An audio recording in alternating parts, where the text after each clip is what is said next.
군자의 모든 행위는 중용의 도리에 꼭 들어맞고 소인의 행위는 모두 중용의 도리에 어긋난다.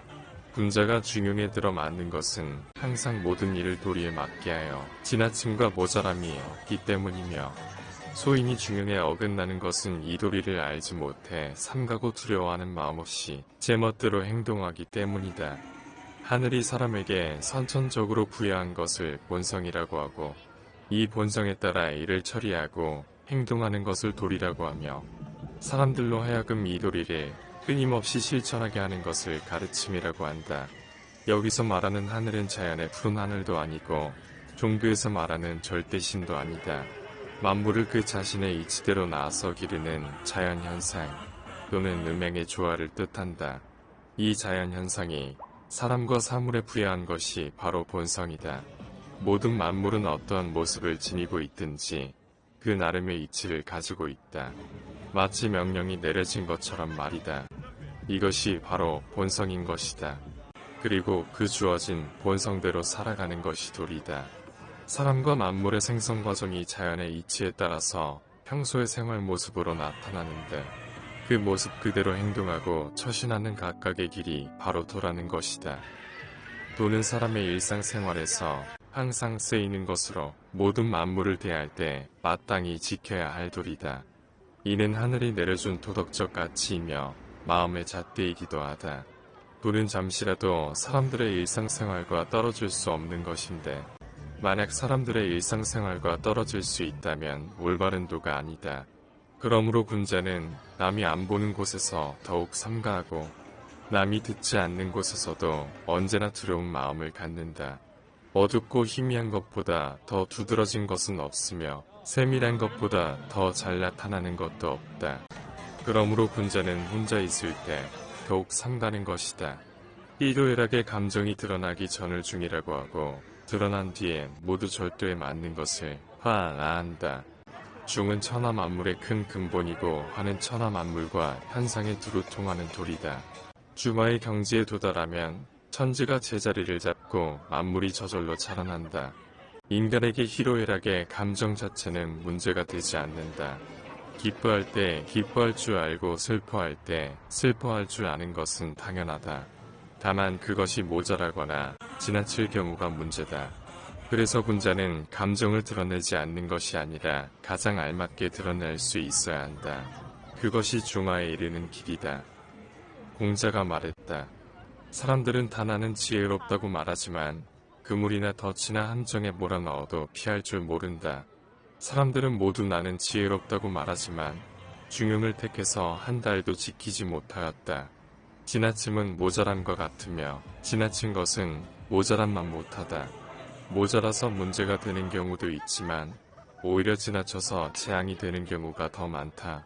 자신의 지혜를 너무 믿은 나머지 욕심을 지나치게 부려 올바른 길을 찾지 못하고 죄악의 길을 걷게 된다. 사람이 국가를 맡아서 공평하게 다스릴 수 있고 높은 벼슬을 겸손하게 사양할 수도 있으며, 또한 결심을 하면 날이 시퍼렇게 선 칼날 위를 맨발로 걸을 수도 있겠으나, 중용을 행하고 지키는 일만은 결코 간단하고 쉬운 일이 아니다. 그러면 무엇 때문에 이렇게 중용을 지키는 일이 어려운 것일까? 바로 개인적인 욕심 때문이다. 털끝만큼이라도 개인적인 욕심이 남아있으면 결코 중용의 길을 걷지 못한다. 군자는 윗자리에 있으면 아랫사람을 업신여기지 않고 아랫자리에 있으면 윗사람에게 아첨하지 않는다. 자신을 바르게 하고 남에게 바라는 것이 없으면 원망이 있을 수 없다. 위로는 하늘을 원망하지 않고 아래로는 남을 탓하지 않는다. 그러므로 군자는 평소대로 자신의 본분을 다하며 천명을 기다리지만 소인의 위험을 무릅쓰며 우연한 행운을 바란다. 화를 쏠 때 관역을 마치지 못하면 다른 것에 핑계를 대지 않고 자신의 수련이 부족함을 탓할 뿐이다. 즉 다시 말해 군자도 최선을 다해 중용을 지키려 노력하지만 그것이 잘 지켜지지 않았을 때는 그 원인을 자신에게서 구해야 한다. 천하와 국가를 다스리는 데에는 9가지 원칙이 있다. 사람의 마음이란 바람에 흔들리는 갈대와 같아서 한쪽으로 쏠리게 마련이라서 안으로 마음가짐을 바르게 하고 밖으로 몸가짐을 단정하게 하여 항상 치우침 없이 실천해야 하는 것이다. 백성을 자식처럼 살피고 여러 기술자들이 모여들게 하고 먼 곳에서 오는 사람들을 잘 대해주며 제후들을 잘 품어주는 것을 말한다. 자신의 몸을 닦으면 도가 세워지고 현명한 사람을 존경하면 나쁜 곳으로 빠지지 않으며 친족을 사랑하면 아버지의 형제와 나의 형제가 원망하지 않게 되고 훌륭한 신하를 공경하면 엉뚱한 곳에 정신을 빼앗기지 않으며 여러 신하들을 내 몸처럼 살피면 선비들이 정중하게 예절로 보답하고 백성들을 자식처럼 여기면 백성들이 분발하게 되며 기술자들을 모여들게 하면 재물이 풍족해지고 먼 곳에서 오는 사람들을 잘 대하면 사방에서 사람들이 몰려들며 제후들을 잘 품어주면 천하가 두려워하여 진심으로 복종하게 된다. 성실한 것은 하늘의 도리이고 성실해지려고 하는 것은 사람의 도리다.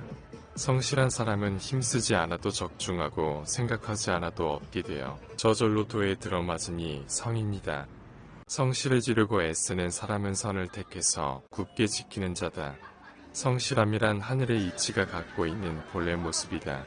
날이 바뀌고 달이 바뀌고 계절이 바뀌는 하늘의 이치가 어김없이 지켜지듯이 동물과 식물 할 것 없이 모든 만물이 저마다 지니고 있는 고유한 본성에 따라 진실하게 살아가는 것이 바로 성실이다. 성실이란 진실하여 망령된 것이 없는 것이다.